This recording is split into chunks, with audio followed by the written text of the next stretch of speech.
Bab 1. Bisikan di tengah hening. Laras menggigit bibirnya, berusaha menahan dingin yang merayap hingga ke tulang. Malam di desa Lembah Hening begitu sunyi, hanya suara jangkrik dan angin yang menggoyang dedaunan bambu terdengar samar. Ia menatap layar laptopnya yang hampir kosong, hanya beberapa baris catatan tentang hantu gundul pecengis yang ia kumpulkan dari warga. Semua cerita itu terdengar seperti dongeng murahan, namun ada sesuatu yang membuat Laras merasa tak nyaman. Tawa cekikikan yang disebut-sebut warga itu seolah terus menggema di benaknya. "Kamu yakin mau terus di sini, Mbak?" tanya Dharma, pemuda desa yang menemani Laras selama penelitiannya. Wajah Dharma tampak cemas di bawah cahaya redup lampu minyak. Sudah 2 orang yang jatuh sakit setelah mendengar tawa itu minggu lalu. Jangan main-main dengan hal ini, Dharma. Aku datang ke sini untuk mencari fakta, bukan untuk ikut-ikutan takut. Lagi pula, suara tawa itu kan bisa apa saja. Mungkin angin, mungkin binatang, jawab Laras tegas. Namun dalam hatinya, ia tak bisa mengabaikan cerita seorang ibu yang kehilangan anaknya di hutan bambu tahun lalu. Anak itu ditemukan keesokan paginya, tergeletak dengan senyum lebar yang kaku di wajahnya. Malam itu, Laras memutuskan untuk pergi ke hutan bambu. Ia ingin mendengar sendiri suara yang selama ini menjadi momok warga desa. Dharma menolak ikut, tapi akhirnya mengalah setelah Laras mengancam akan pergi sendiri. Dengan membawa senter dan kamera, mereka melangkah menyusuri jalan setapak menuju hutan. Udara semakin dingin, dan kabut tipis mulai turun, menutupi pandangan mereka. "Jangan bicara terlalu keras," bisik Dharma tiba-tiba. Suaranya bergetar. Laras menoleh ke arahnya, melihat wajah pemuda itu pucat pasi. "Kenapa?" tanyanya setengah berbisik. Dharma hanya menggeleng, menunjuk ke arah gelap di depan mereka. "Ada sesuatu di sana." Langkah Laras terhenti.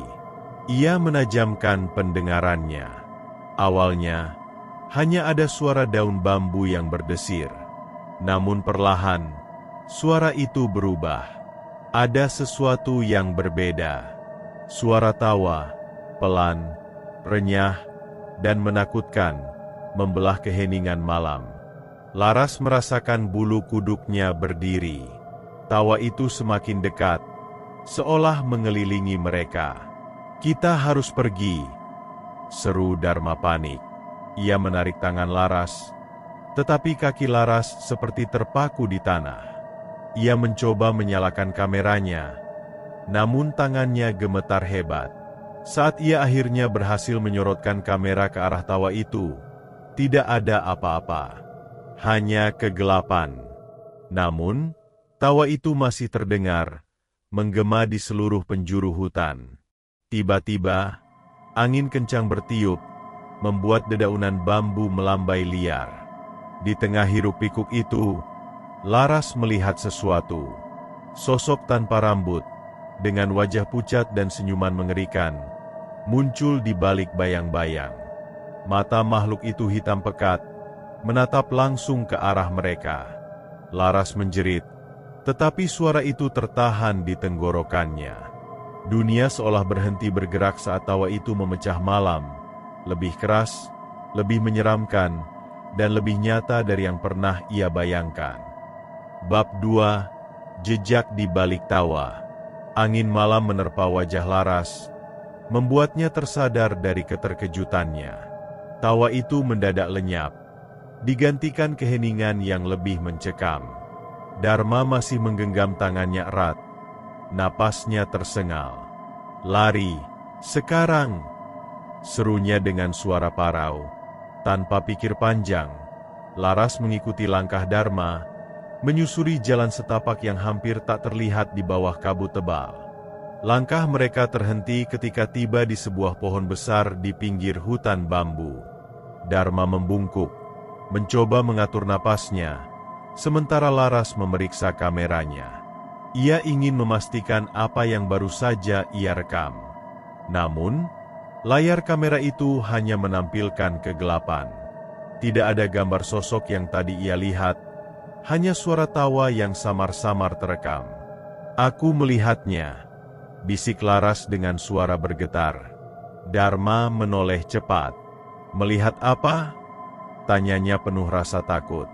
Laras menggambarkan sosok pucat tanpa rambut dengan senyum yang tak wajar. Mata Dharma melebar mendengar deskripsinya. "Itu dia, hantu gundul pecengis. Aku sudah bilang jangan main-main ke sini, kan?" katanya, hampir marah. Namun, Laras tidak peduli. Ketakutannya berubah menjadi dorongan untuk mencari jawaban. Saat mereka kembali ke desa, suasana berubah mencekam. Rumah-rumah tampak gelap, dan hanya beberapa lampu minyak yang masih menyala. Warga yang biasanya duduk di depan rumah kini menghilang, seolah malam itu menjadi terlalu berat untuk dilalui. Di ujung jalan, Pak Raji, tetua desa, berdiri di depan balai desa. Wajahnya terlihat muram, dan matanya menatap Laras dengan penuh tanda tanya. "Kalian ke hutan bambu?" tanyanya langsung tanpa basa-basi. Laras mengangguk pelan, sementara Dharma menundukkan kepala, seperti anak kecil yang ketahuan berbuat salah. Pak Raji mendekat, lalu berbicara dengan nada pelan tapi tegas. "Kalian telah mengusik sesuatu yang seharusnya dibiarkan." Tawa itu adalah peringatan. Jika ia tertawa, berarti ia mengawasi. Jika ia muncul, berarti ia marah. Laras mencoba mengajukan pertanyaan, tetapi Pak Raji memotong. "Besok pagi, temui aku di rumahku. Ada sesuatu yang harus kalian ketahui," katanya, sebelum berbalik dan menghilang ke dalam gelap. Laras merasa ada beban yang menekan dadanya. Ia mulai menyadari bahwa cerita ini jauh lebih besar dan lebih menakutkan dari yang ia duga. Malam itu, Laras tidak bisa tidur. Tawa menyeramkan itu terus terngiang di telinganya. Ia menatap langit-langit kamar penginapannya yang sederhana, sementara bayangan sosok mengerikan itu kembali muncul dalam pikirannya. Ia meraih buku catatan dan mulai menulis, mencoba merangkai potongan-potongan informasi yang ia miliki. Namun, setiap kalimat yang ia tulis terasa kosong, tidak memadai untuk menjelaskan apa yang ia alami. Ketika akhirnya pagi datang, Laras dan Dharma pergi ke rumah Pak Raji. Rumah itu berada di tepi desa, jauh dari rumah lainnya. Pak Raji sudah menunggu di beranda, dengan segelas teh hangat di tangannya. Ia mempersilakan mereka masuk, dan di dalam, Laras melihat deretan benda-benda tua, foto-foto hitam putih, keris berkarat, dan sebuah kitab kuno yang terlihat usang. Pak Raji membuka kitab itu dan menunjukkan sebuah halaman dengan gambar sosok yang menyerupai hantu gundul pecengis. "Ini adalah Pak Cengis," katanya pelan. "Ia dulu seorang dukun hebat di desa ini. Tapi ia dihukum mati karena dianggap membawa sial. Warga percaya kutukannya tidak akan pernah hilang. Dan kini, ia kembali." Dharma menggigit bibirnya. "Tapi, kenapa ia muncul sekarang?" tanyanya. Pak Raji menggeleng. "Mungkin ada yang melanggar aturan adat. Atau mungkin, ia hanya ingin memastikan kita tidak lupa bahwa ia masih ada." Laras merasakan darahnya berdesir. Ia tahu, ini baru permulaan dari misteri yang jauh lebih kelam. Bab 3, Kegelapan di Balik Hutan. Laras dan Dharma memutuskan untuk mendalami misteri yang mereka temui. Setelah menyaksikan jenazah anak yang senyumnya terasa tidak wajar, mereka memutuskan kembali ke rumah Pak Raji untuk mencari lebih banyak informasi. Malam semakin larut, tetapi tekad Laras untuk mengungkap kebenaran mengalahkan rasa takut yang menggerogoti hatinya. Pak Raji menyambut mereka dengan raut wajah yang terlihat lebih tua dari sebelumnya. "Aku sudah memperingatkan kalian," katanya dengan suara berat. Semakin dalam kalian menggali, semakin kuat cengkeraman Pak Cengis pada kalian. Tapi kalau memang ingin tahu, aku akan menceritakan apa yang aku tahu. Ia membawa mereka ke ruang bawah tanah rumahnya, sebuah ruangan sempit yang dipenuhi buku-buku tua dan barang-barang antik. Pak Raji membuka sebuah kitab besar yang sudah menguning dimakan usia. Dulu, Pak Cengis adalah seorang penjaga tradisi desa ini, jelasnya. Tapi, ketika ia mulai melakukan ritual yang dianggap terlalu gelap, warga desa mulai takut. Mereka menuduhnya mendatangkan bencana dan memutuskan untuk menghukumnya dengan membakar rumahnya bersama dia di dalamnya. Dharma bergidik. Tapi kenapa dia kembali? Bukankah itu sudah berakhir? Tanyanya. Pak Raji menggeleng pelan. Roh Pak Cengis tidak pernah benar-benar pergi.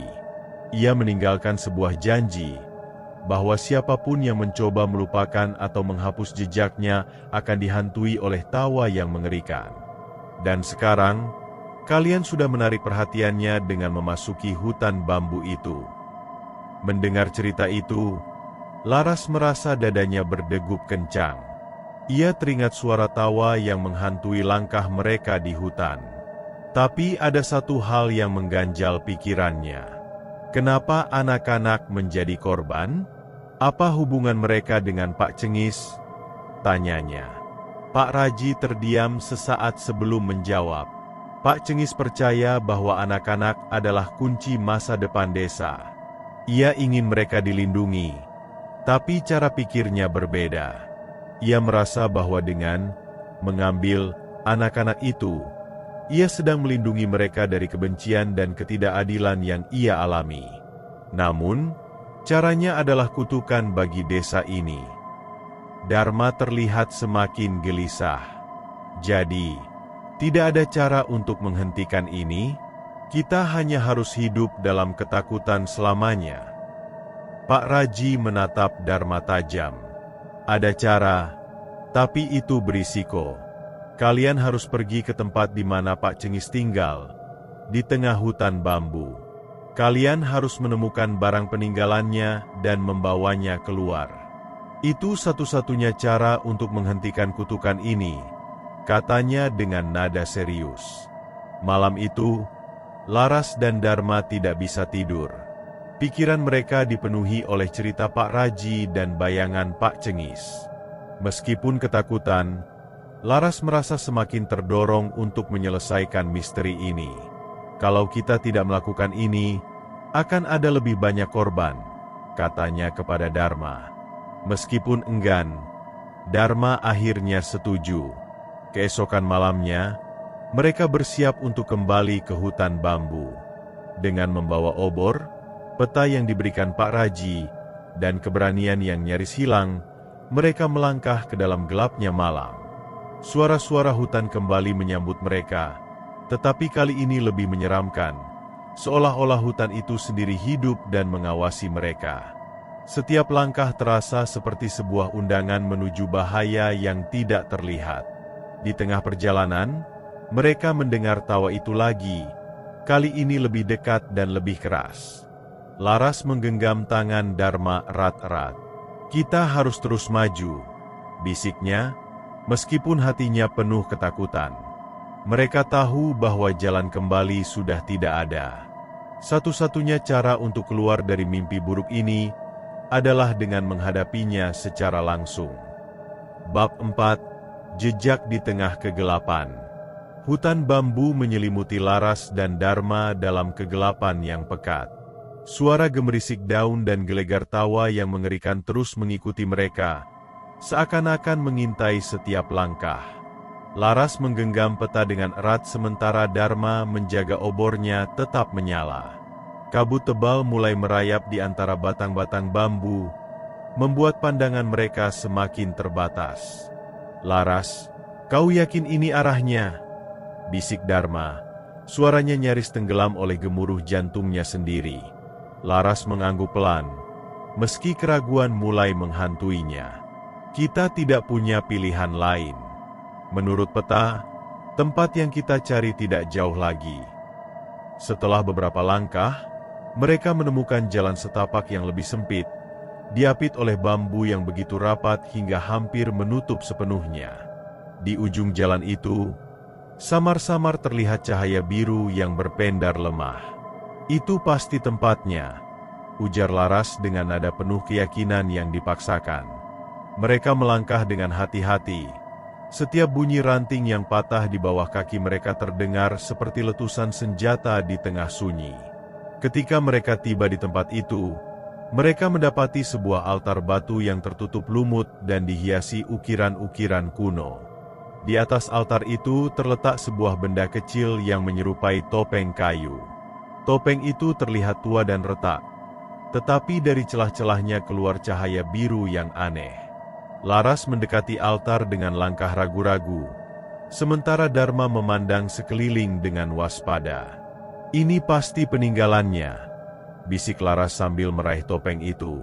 Namun, begitu tangannya menyentuh benda tersebut, udara di sekitar mereka berubah. Angin kencang bertiup dari segala arah, membawa suara tawa Pak Cengis yang menggema semakin keras. Pohon-pohon bambu bergoyang liar, seolah-olah ingin merobohkan mereka. Tiba-tiba, sosok Pak Cengis muncul di hadapan mereka. Tubuhnya melayang dengan senyum menyeramkan di wajahnya. "Berani sekali kalian datang ke tempatku," suaranya terdengar seperti bisikan ribuan jiwa yang tersiksa. Dharma mundur ketakutan, tetapi Laras tetap berdiri tegak meskipun tubuhnya gemetar. "Kami tidak ingin melawanmu," kata Laras dengan suara bergetar. "Kami hanya ingin menghentikan semua ini. Desa itu tidak pantas terus hidup dalam ketakutan." Pak Cengis tertawa lebih keras. "Ketakutan? Mereka pantas mendapatkannya setelah apa yang mereka lakukan padaku," jawabnya dengan nada penuh kebencian. Laras menguatkan hatinya dan berkata, "Mereka memang salah, tapi membalas dendam tidak akan mengembalikan apa yang telah hilang. Biarkan kami membawa topeng ini keluar dan menghentikan siklus dendam ini. Kami berjanji akan menceritakan kisahmu kepada semua orang agar namamu diingat dengan benar." Pak Cengis terdiam. Tatapannya yang kosong berubah menjadi sedikit melunak. Ia melayang mendekati Laras, matanya menatap dalam, seolah-olah mencoba membaca niatnya. "Janji adalah hal yang berat," ujarnya pelan. "Jika kau ingkar, aku akan kembali dengan kekuatan yang lebih besar." Tanpa menunggu jawaban, Pak Cengis perlahan menghilang, bersama dengan angin dan suara tawanya. Suasana menjadi sunyi, hanya menyisakan Laras dan Dharma yang terengah-engah. Mereka tahu tugas mereka belum selesai.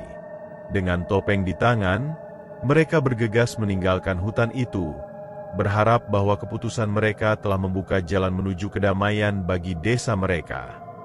Bab 5. Cahaya di ujung kelam. Dengan topeng di tangan, Laras dan Dharma bergegas meninggalkan hutan bambu.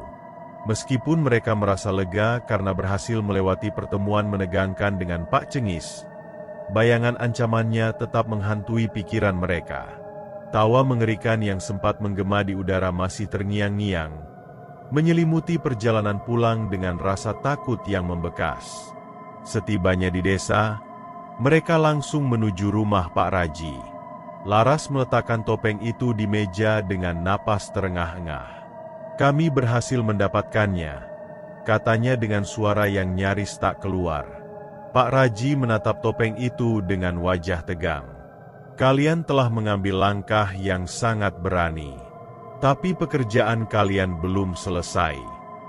Pak Raji menjelaskan bahwa topeng itu harus dimurnikan dengan api suci yang berasal dari altar tua di tengah desa.